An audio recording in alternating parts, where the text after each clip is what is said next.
Viewers আসসালামু আলাইকুম। আপনার আইডিতে কি 28 দিনে 3 লক্ষ ভিউয়ার্স এর চ্যালেঞ্জটা ফেসবুক দিয়ে দিল? তাহলে আজকের ভিডিওটা আপনার জন্য। তো চলুন শুরু করা যাক। ফেসবুক এটার মাধ্যমে কি বোঝাচ্ছে দেখেন। ফেসবুক আপনাকে কন্টেন্ট মনিটাইজেশন দেওয়ার জন্য কিন্তু এই চ্যালেঞ্জ দিয়ে দিল।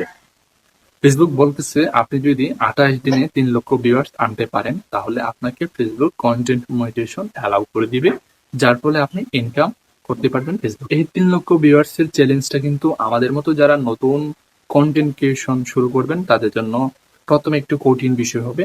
তো তার জন্য আপনি যে নিয়মটা ফলো করবেন, তো দেখেন 28 দিনে 3 লক্ষ ভিউয়ার্স এর চ্যালেঞ্জের মানে ফাঁদে পড়ে আপনি আবার অন্যের ভিডিও আপলোড করা শুরু করবেন না, বা অন্যের কপিরাইট যুক্ত কোনো সাউন্ড আপনি আপলোড করবেন না। তো দেখেন আপনি কিভাবে সঠিক নিয়মে 28 দিনে 3 লক্ষ ভিউয়ার্স এর চ্যালেঞ্জটা কমপ্লিট করবেন। আর না হলে আপনি যদি 28 দিনে 3 মিলিয়ন ভিউয়ার্স আনেন তাহলে আপনি কন্টেন্ট মনিটাইজেশনটা পাবেন না। কারণ ফেসবুকের কন্টেন্ট পলিসিতে কিন্তু উল্লেখ করা আছে, কারো যদি আপনি কপিরাইট যুক্ত ভিডিও বা অডিও আপলোড করে থাকেন তাহলে আপনাকে কন্টেন্ট মনিটাইজেশন ফেসবুক দিবে না এবং এটা আনলক করবে না। দেখেন তার জন্য আপনাকে নিজের কন্টেন্ট আপলোড করতে হবে, নিজের কন্টেন্ট আপলোড করে কিন্তু আপনাকে এই মিশনটা কমপ্লিট করতে হবে। তো এই মিশন কমপ্লিট করার জন্য আমি নিজের পক্ষে থেকে কয়েকটা টিপস দিব, সেটা অবশ্যই ফলো করবেন।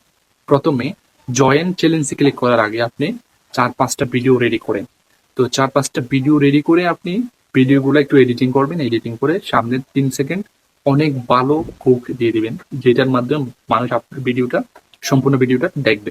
তো এই চ্যালেঞ্জটা ফিল আপ করার জন্য আপনি প্রথমে 5টা ভিডিও রেডি করেন, তারপরে কন্টিনিউয়াস 5টা ভিডিও আপলোড করে দিবেন, এরপর আবার 5টা ভিডিও রেডি করবেন।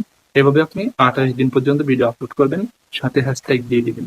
এরপরেই কিন্তু আপনি আপনার এই চ্যালেঞ্জটা ফিল আপ করতে পারবেন।